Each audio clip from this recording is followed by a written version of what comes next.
A racist Italian politician gets cursed by an African mystic, a real-live Footloose town dance band, and why we need to study geckos f***ing in space. Like the Loch Ness or Bigfoot monster, I'm going to show up fast out of nowhere, and you'll barely have time to take a shitty blurry pic of my current events mystery face. News hoax no one will believe anyway.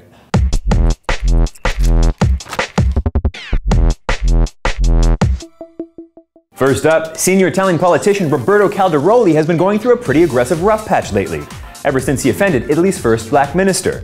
And he's certain it's because of an African curse. Yes indeed, Calderoli outed himself as a complete racist turd when he called Cecile Kyenge an orangutan. Yep, he called her an orangutan. Huh.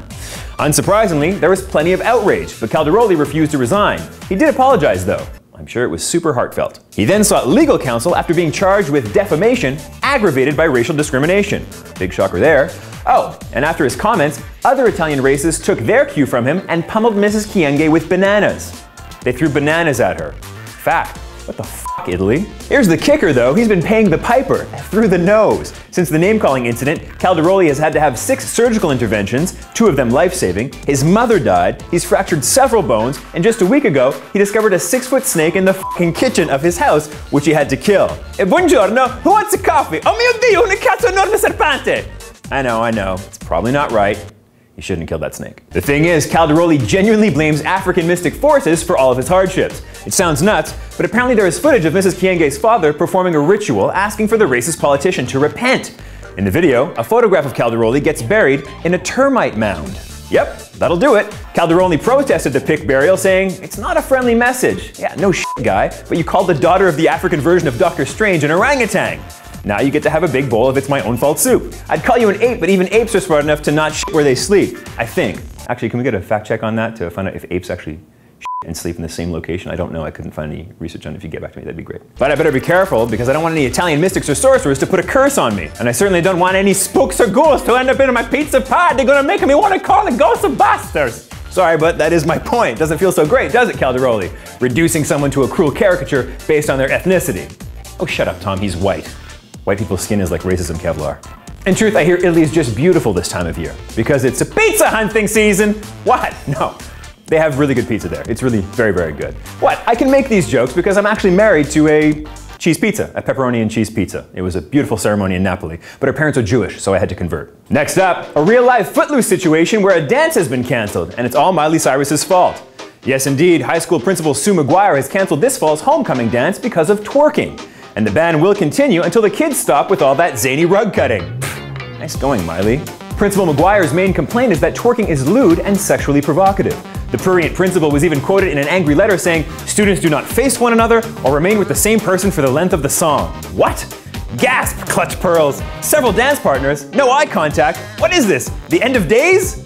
Madness. Look, you can't ban dancing, uptight, authoritative lady person. It's dancing. It's a basic human want, a basic human need, like hugging puppies, or having sex with a pumpkin, or flipping someone the bird. A dance ban is just going to force those kids to twerk secretly in barns or cornfields, or abandoned warehouses where a music montage will showcase them displaying impressive acrobatic skills, or where they'll have a stunt double display those skills for them. And unless kids are getting naked and having sex at the dance, you can't ban dancing on the grounds that it's risque. It's just fascism. Just be thankful you don't live in Magala, where any dancing is automatic 4th base. May I have this dance? Penis-vagina sex. Right away. Just right into it. And by the way, those kids are still gonna get naked and have sex when they want to anyway. You can't stop sex by stopping dancing. If that were true, then all the religious groups who've banned dancing would stop with the baby making. And they're making all kinds of babies still. I mean, those babies can't dance worth shit, but they're out there. Fucking no-rhythm babies. Also, you don't want to be likened to an evil John Lithgow. I'm talking Raising Cain Lithgow or Footloose Lithgow. Not a good look. You want to channel Third Rock Lithgow or Harry and the Hendersons Lithgow. That's a Lithgow we can all get behind.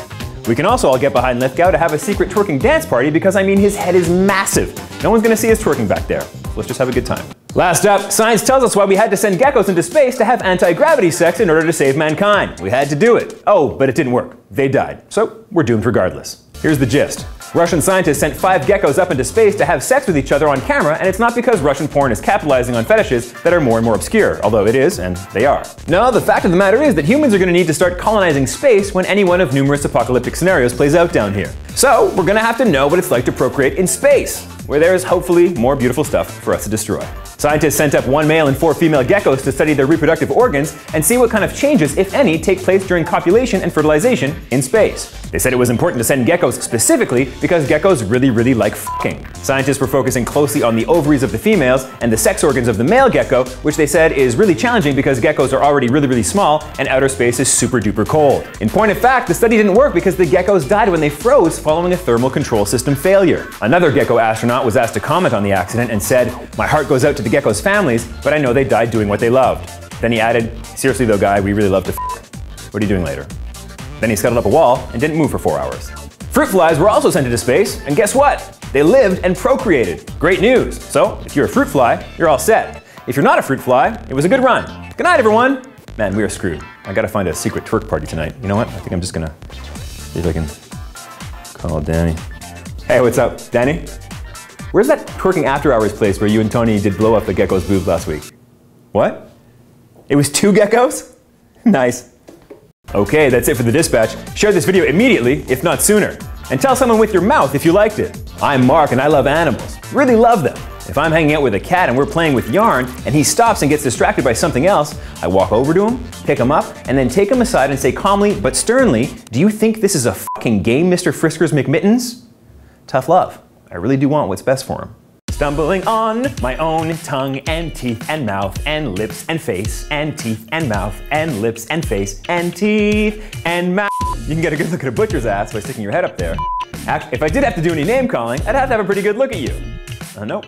If I did, yeah, we're dancing and singing and dancing today. In truth, I hear Italy is actually just beautiful this time of year because it's a pizza hunting season. What? No, seriously, they have really good pizza over there. And you know what? I can actually make all these jokes because I'm actually married to a cheese pepperoni pizza. Nope, I fucked it up. So ridiculous. Looking increasingly like the scientist from Simpsons.